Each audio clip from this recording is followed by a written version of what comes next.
Bonjour, dans cette vidéo, dans ce tutoriel, nous allons travailler sur une entrée à partir de jab au niveau du corps. Ça va être suivi par une entrée en trapping et par la suite nous verrons définition trapping, une finition boxing, puis la liaison boxing-trapping et la liaison trapping-boxing. Donc en fait, on va utiliser tout ça, on va en faire un jeu de Lego. Mais ce qui va structurer l'ensemble, c'est la première entrée. Donc, on est en garde. Je rappelle que la garde ici, on est souple sur les appuis, les talons sont souples, on n'est pas figé sur les jambes, les bras sont devant, et normalement, on a les coudes devant les côtes, pour protéger les côtes. Mais, cette fois-ci, celui qui va défendre, lui, en fait, il va avoir le défaut que l'on voit habituellement, défaut entre guillemets, pour certains ce n'est pas un. En fait, vous avez des gens qui travaillent en écartant les coudes, donc du coup ça libère.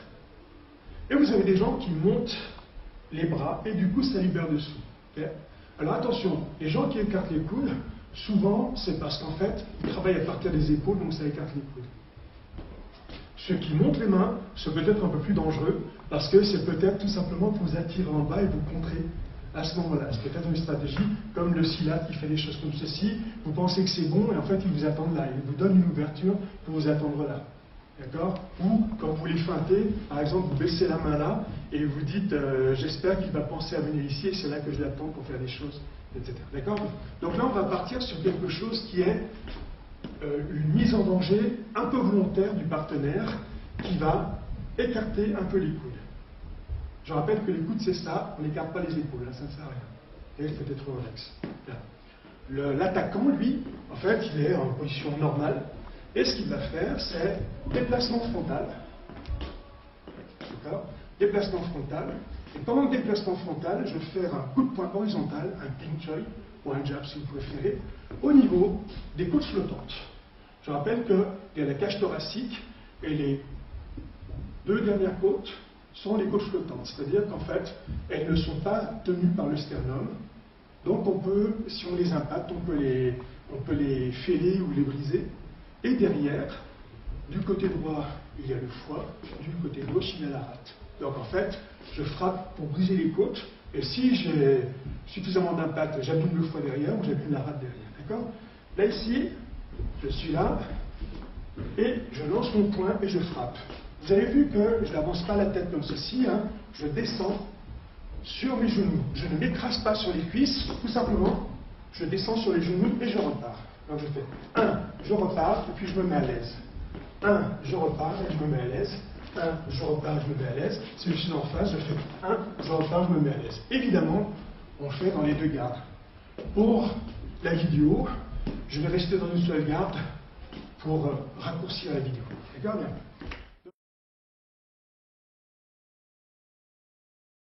Donc ici, quand j'attaque mon partenaire, lui, il a écarté les coudes, et c'est parce que les coudes sont écartés que j'ai un espace pour attaquer, parce que si c'est fermé, je ne vais pas attaquer ici, évidemment. Okay. Donc il avait écarté les coudes, et quand je vais l'attaquer au niveau des côtes flottantes, ce qu'il va faire, c'est décaler latéralement le pied arrière. On va sur le côté, on ne va pas en arrière, on va sur le côté, pour deux raisons. La première, c'est que si je vais sur le côté, je suis encore dans la zone de combat, donc je peux contrer directement. Et la seconde, c'est que si votre partenaire part en arrière, en fait, il peut y avoir une suite de l'enchaînement, mais il faut ajouter un coup de pied entre. Et donc, du coup, ça ajoute une difficulté. Pour l'instant, on reste sur la structure vraiment basique. Pendant que le partenaire, donc il a les coudes écartés, j'attaque en bas. Il écarte le pied gauche, il fait un one pack, c'est-à-dire qu'il descend avec son avant-bras avant. On va chasser avec l'avant-bras. Et avec la partie interne du cubitus, pas avec le tranchant. Pourquoi? Parce que le tranchant, quand vous envoyez le tranchant, le mouvement est beaucoup plus lent, tout simplement parce que ça fait tourner l'épaule et le deltoïde, donc du coup ça freine un peu le mouvement, alors que si vous êtes ici, il va tout seul.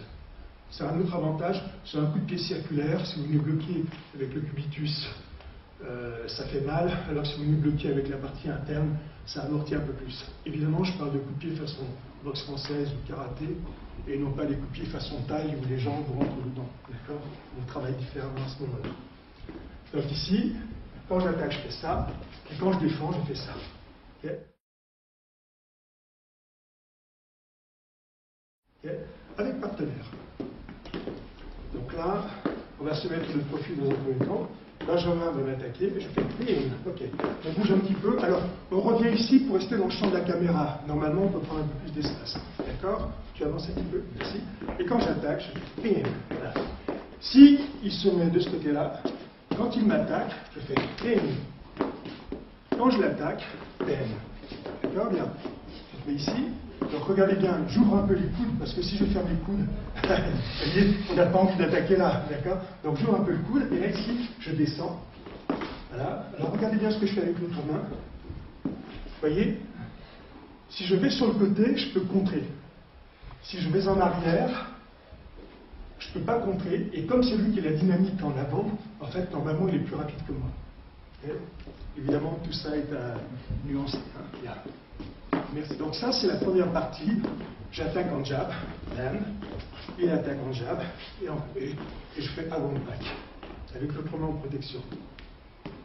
Si vous avez des difficultés avec la main en protection, j'ai appris quelque chose avec Bob Green il y a très longtemps. En fait, je touche le côté de mon visage, et je sais que ma main est ici. Si je ne touche pas, je pense que ma main est ici, mais peut-être qu'elle est là, qu'elle est là. Donc du coup, vous pouvez faire ça. Je touche légèrement, soit le côté du visage, soit le nez, et je sais que ma main est ici, et je sais que mon coude est là. Bien. La seconde partie de l'enchaînement, c'est celui qui attaque, qui continue à attaquer. Okay? Donc là, je fais jab, il fait son avant-back, et là j'avance à nouveau, back sao, da. Et je fais un guachoy. Je recommence, j'attaque en jab, 1, je refais un déplacement frontal, je fais pak sao, da. Je me mets de profil, ça donne 1, 2, 3. Un tout petit peu plus loin, je fais 1, 2, 3. Tu vois? Donc j'entre avec ma première attaque, mon jab, je fais 1. Ici, normalement, il a bougé. Donc ce que je fais, c'est que je me repositionne à la bonne distance pour faire pak sao sur son avant-bras et un guachoy. Le guachoy, c'est revers de poing. Je viens avec cette partie-là, ici, là, ici, bam, et je viens fouetter, au niveau de l'oreille. Il y a des points qui sont plus précis, les méridiens, etc.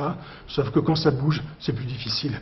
Si vous frappez l'oreille, quel que soit le gabarit de la personne, si vous frappez bien, ça va faire etc.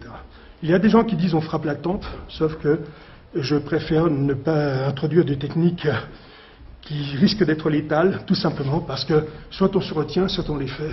Et il faut éviter quand même d'aller en prison, si je puis dire. Okay. Alors, avec partenaire, on est ici. J'attaque. 1. Et maintenant, regardez ce que je fais. Je réajuste ma distance. J'arme ma main gauche. Je claque ici en réajustant la distance. Je ne fais rien. Et là, je viens frapper au niveau de l'oreille. Ok? Encore une fois. 1, 2, 3. D'accord? Bien. On se met un poil plus près. Je fais 1. Le pak sao, attention, je ne descends pas. Parce que ici, je donne une ouverture. En fait, je claque là-bas. D'accord? Donc, je claque vers lui, un petit peu, vers le côté opposé. Je ne le pousse pas trop non plus, parce que sinon, il peut rebondir et frapper. D'accord? En fait, ici, j'ai attaqué, j'ouvre la porte et j'entre. J'entrouvre la porte et j'entre. D'accord? Bien. Ce qu'il fait lui en face, c'est qu'en fait, il va venir bloquer avec un pak sao. Donc, j'attaque, je fais 1, 2, 3. Il bloque en pak sao. Okay. Ça, c'est structurellement ce qu'on va faire. Je fais ici. J'attaque. 1, 2, 3. À son tour. 1, 2, 3. Et on alterne comme ceci. Merci. Donc là, ça va être la structure de tout le travail. Je remonte dans le vide. Déplacement frontal. Jab. 1. Pak sao da. déplacement frontal pour réajuster la distance. Vous faites ça pendant 1 minute dans une garde, vous faites ça pendant 1 minute dans l'autre garde.